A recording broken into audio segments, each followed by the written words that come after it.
सूरज प्रकाश, पानी समंदर, पंछी आसमान हो गया है। स्वयं की तलाश में निकला था जो, नाव तो मिल गई है, नाविक खो गया है क्योंकि उसने अपनी नाव का मांझी उसे चुन लिया है।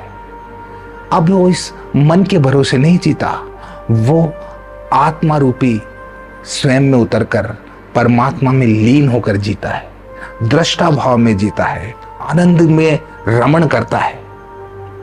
ध्यान रूपी शून्य की नाव ही इस जगत में सत्यम शिवम सुंदरम की अनुभूति में सहाय है। तभी आपको जीवन के सौंदर्य की अनुभूति होगी। ध्यान में डुबकी लगाइए, ध्यान के पलों को मत गवाइए, जीवन अनमोल है। ध्यान में आपको अपनी परम शाश्वत सत्ता की अनुभूति होगी। भारत के ऋषि मुनियों की इस सौगात का आनंद लीजिए। ध्यान से अपने जीवन को धन्य कीजिए, यही जीवन का सार है। मौन क्या है? जब हम शब्दों को नहीं बोलते तो वो तो एक खामोशी है, लेकिन भीतर भी तो शब्द चलते हैं। हम सब अपने भीतर बात करते हैं, बाहर से खामोश हो सकते हैं लेकिन भीतर से मौन नहीं सदता। देखिए, रात को जो स्वप्न आते हैं वो वही तो है जो दिन में विचार है। दिन में जो विचार है वो रात को स्वप्न बन जाते हैं, रात के स्वप्न दिन में विचार बन जाते हैं। और इस सतत चलती मन की इस धारा में हम उस शून्य में नहीं उतर पाते, उस मौन में नहीं उतर पाते जहां पे सभी प्रश्नों के उत्तर है, या वो निष्प्रश्न दशा है, वहां सिर्फ उत्तर ही उत्तर है और प्रश्न कोई नहीं। कोई विचार अगर आपको आ रहा है और आप उस विचार को रोकने का प्रयास करेंगे तो आप हार जाएंगे। आपको अपने भीतर सिर्फ इतना करना है कि जो शब्द चल रहे हैं, जो दो बन के हम खुद से ही बतिया रहे हैं, उनके ऊपर सिर्फ अवधान करना है, ध्यान करना है, उसको देखना है। उन दो में विभक्त नहीं हो जाना। खुद के ही प्रश्न, खुद के उत्तर, ये सतत चलती हुई प्रक्रिया में मन कुंद हो जाता है, मंद हो जाता है, हम हार जाते हैं और किसी निष्कर्ष पर नहीं पहुंच पाते।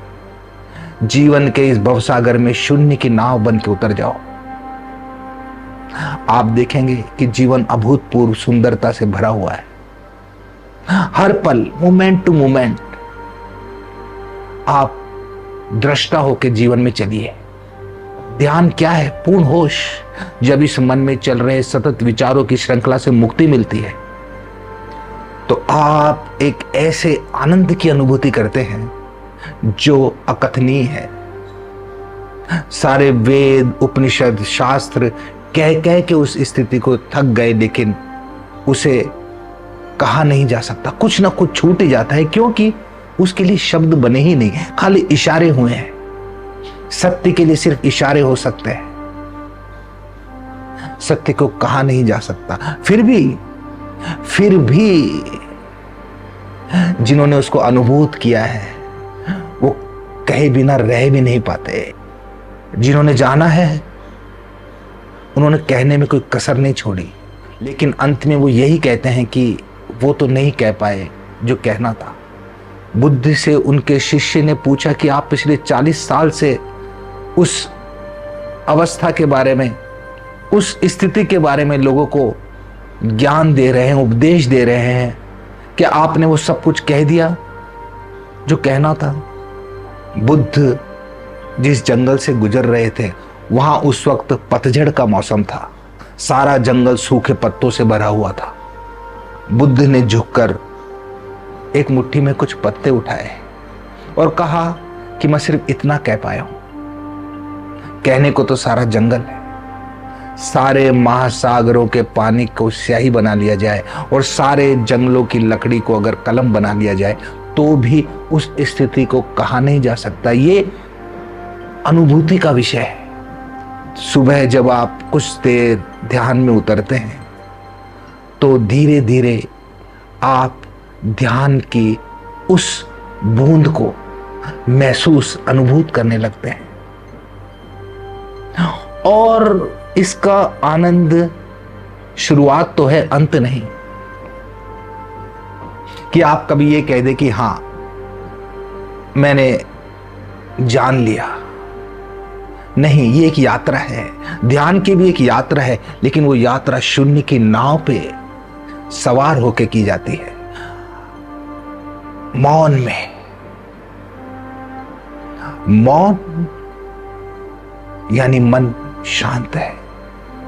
ध्यान मन में चल रहे विचारों के प्रति सजगता का नाम है, अवेयरनेस का नाम है। क्योंकि विचार सिर्फ स्मृति और कल्पना ही तो है, सत्य तो शाश्वत सामने खड़ा हुआ है। उसे तो मात्र हम दृष्टा होकर ही वर्तमान में देख सकते हैं, उसको अनुभूत कर सकते हैं, उसमें जी सकते हैं। मन से मुक्त होकर इस जगत में विचरना ही शून्य की नाव में बहना है।